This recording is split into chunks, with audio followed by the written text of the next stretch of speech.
In this video, we will survey common antibacterial drugs utilized in the treatment of bacterial infectious diseases. Our discussion will be broken into groups based on their mechanisms of action.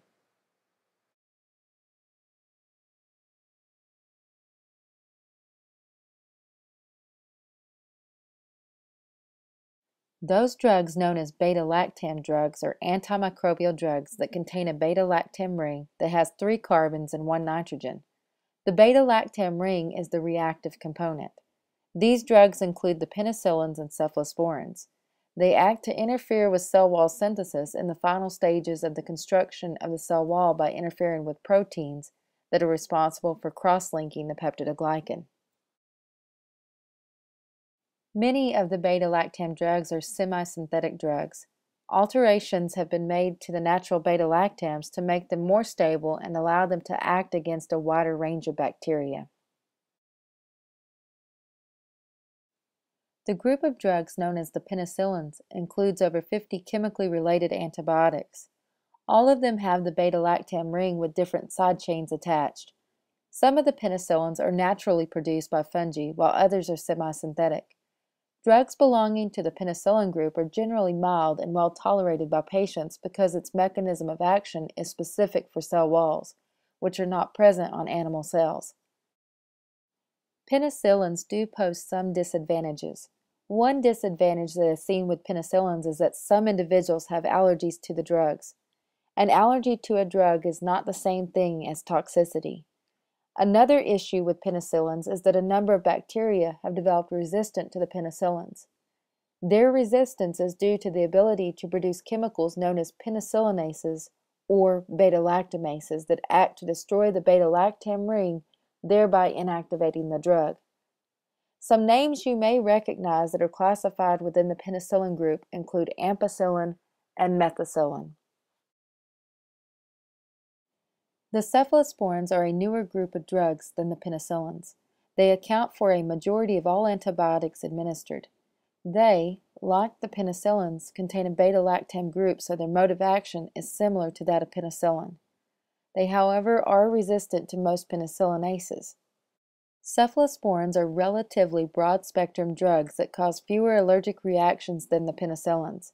A disadvantage of the cephalosporins is that many are poorly absorbed across the gastrointestinal lining and therefore are administered via the parenteral route into muscles or veins.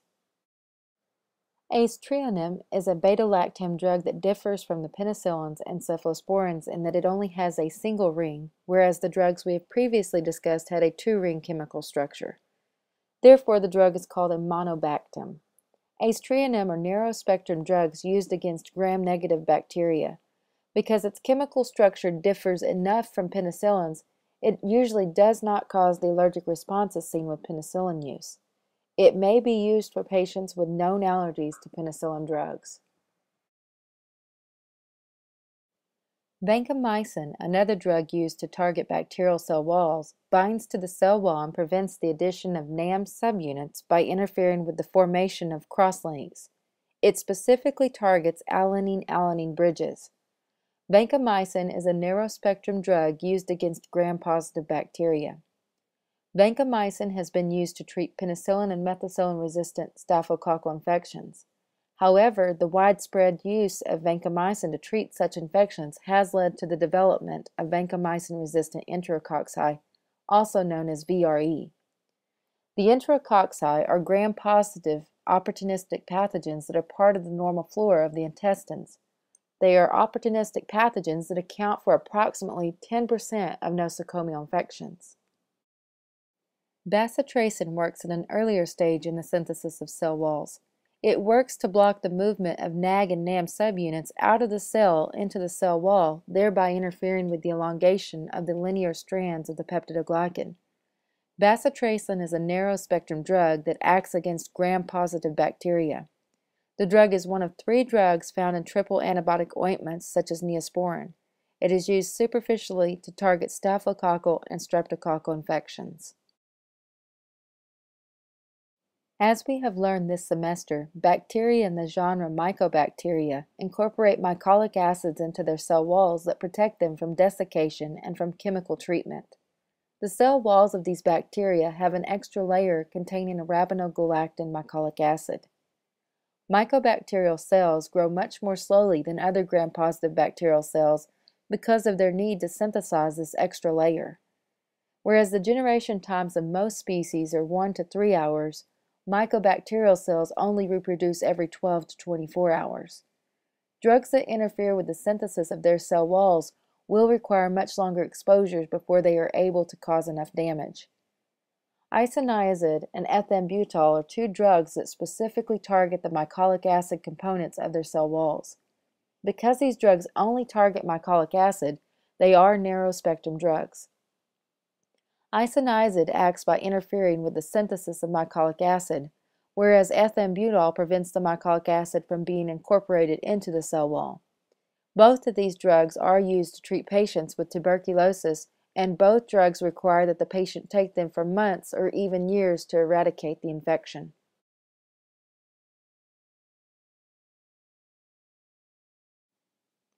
Aminoglycosidic drugs are drugs derived from species of Actinomycetes bacteria in the genre Streptomyces and Micromonospora.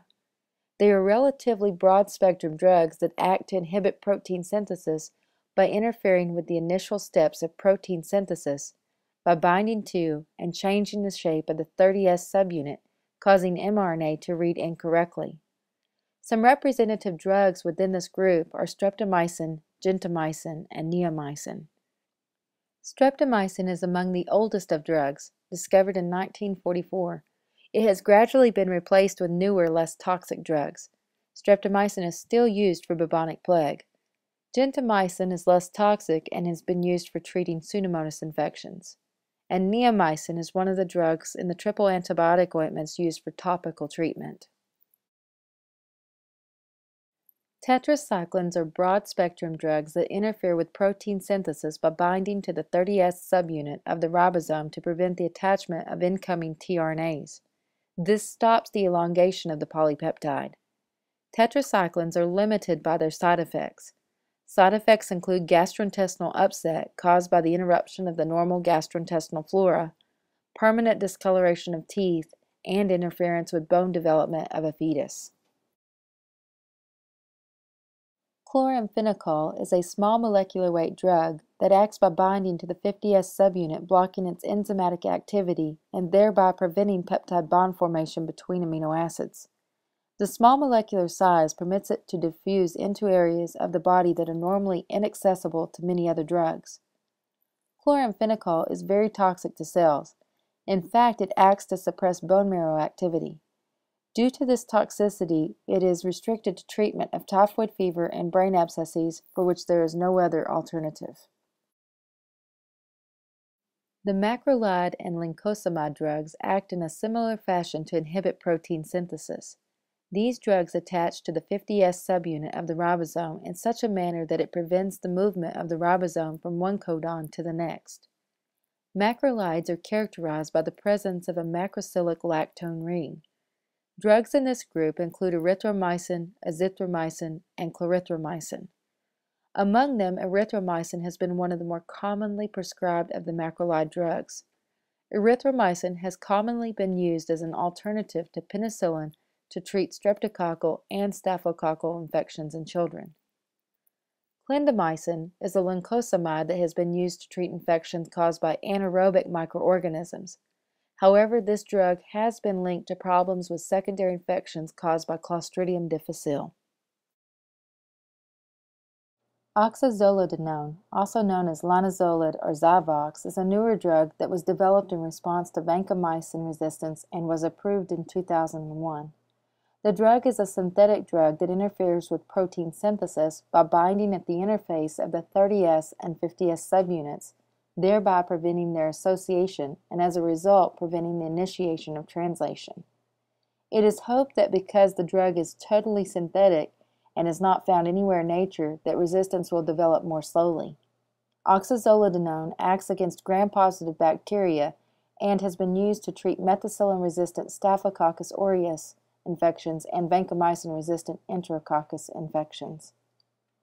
Mupirocin acts by binding to bacterial tRNAs that carry isoleucine and prevents the addition of isoleucine amino acids to the elongating protein to interfere with its structure. Mupirocin has been used in topical creams to treat gram-positive bacterial infections.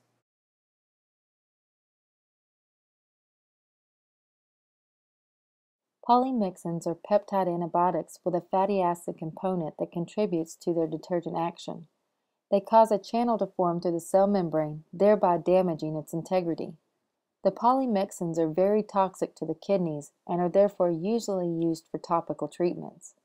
Polymyxins are used in the treatment of gram-negative Pseudomonas infections and as a component in triple antibiotic ointments. Pyrazinamide is a drug that is capable of disrupting transport across the cytoplasmic membrane. It is used to treat Mycobacterium tuberculosis.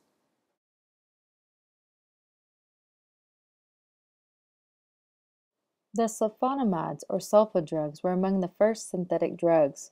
They are bacteriostatic drugs that act as a metabolic analog to inhibit folic acid synthesis. Metabolic analogs are similar to a substrate and interact as a competitive inhibitor to interfere with the metabolic pathway.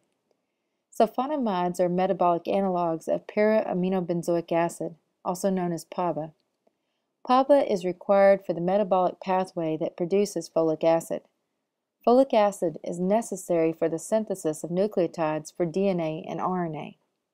Sulfonamides act as a competitive inhibitor for the enzyme in the first step of this pathway that converts PABA to dihydrofolic acid. By preventing the conversion of PABA to dihydrofolic acid, the pathway is interrupted and ultimately the cell fails to produce folic acid.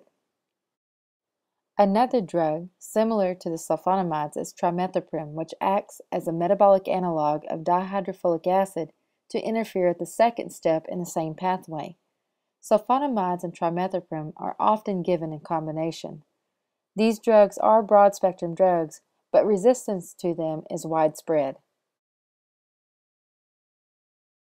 Dapsone also inhibits folic acid synthesis. However, the exact details on the mechanisms are not fully understood.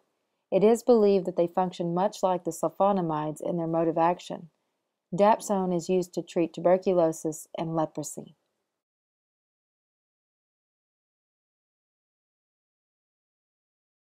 Fluoroquinolones are a group of synthetic drugs that act by binding to DNA gyrase to interfere with bacterial DNA replication. DNA gyrase is an enzyme needed for the correct coiling and uncoiling during replication. These drugs are relatively non-toxic, broad-spectrum drugs. Fluoroquinolones include norfloxacin, ciprofloxacin, which is also known as Cipro, and levofloxacin. These drugs have been used to treat urinary tract infections and pneumonia. A problem with these drugs is that resistance to them develops very rapidly. Rifamycin acts to block transcription by binding to and interfering with the activity of RNA polymerase. A representative is rifampin, which is used to treat tuberculosis and leprosy. An advantage of this drug is that it can easily penetrate tissues and easily reach therapeutic concentrations in cerebral spinal fluid and abscesses. A side effect healthcare professionals should make their patient aware of is that it causes an orange-red discoloration of the urine, feces, saliva, sweat, and even the tears. Metronidazole, also known as Flagyl, is a representative of the nitroimidazole rings. Metronidazole is only effective against anaerobic bacteria. The drug is reduced when it enters the cell, after which it binds to the DNA, damaging its structure, thereby inhibiting correct replication.